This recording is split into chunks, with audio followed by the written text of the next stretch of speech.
ದೇಶದ 10 ರಾಜ್ಯಗಳಲ್ಲಿ 4ನೇ ಹಂತದ ಮತದಾನ ಮುಗಿದಿದೆ. ಇವತ್ತು ಘಟಾನುಘಟಿ ನಾಯಕರ ಭವಿಷ್ಯ ಇವಿಎಂನಲ್ಲಿ ಭದ್ರಾಗಿದೆ ಕೂಡ. ಪಶ್ಚಿಮ ಬಂಗಾಳದಲ್ಲಿ ಅತ್ಯಧಿಕ 75.87% ಅಷ್ಟು ಮತದಾನ ಆಗಿದೆ. ಜಮ್ಮು ಕಾಶ್ಮೀರದಲ್ಲಿ ಅತೀ ಕಡಿಮೆ 36% ವೋಟಿಂಗ್ ನಡೆದಿದೆ ಜಮ್ಮು ಕಾಶ್ಮೀರದಲ್ಲಿ. ಇನ್ನು ಚೆಕ್ ಮಾಡಿಕೊಂಡ್ರೆ ಆಂಧ್ರ ಪ್ರದೇಶದಲ್ಲಿ 68.12% ಮತದಾನ ಆಗಿರೋದು.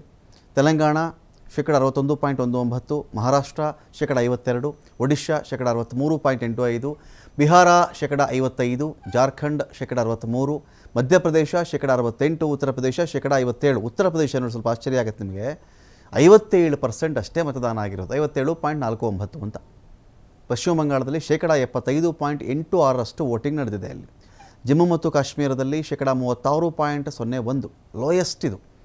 ಇವತ್ತು ನಡೆದ ಚುನಾವಣೆಯಲ್ಲಿ ಅತ್ಯಂತ ಕಡಿಮೆ ಪ್ರಮಾಣದ ಮತದಾನ ಆಗಿರೋದೇ ಜಮ್ಮು ಮತ್ತು ಕಾಶ್ಮೀರದಲ್ಲಿ. ಇನ್ನು ಟೋಟಲ್ ಲೆಕ್ಕ ಹಾಕೊಂಡ್ರೆ ಒಟ್ಟು 62.69% ಮತದಾನ ನಡೆದಿದೆ.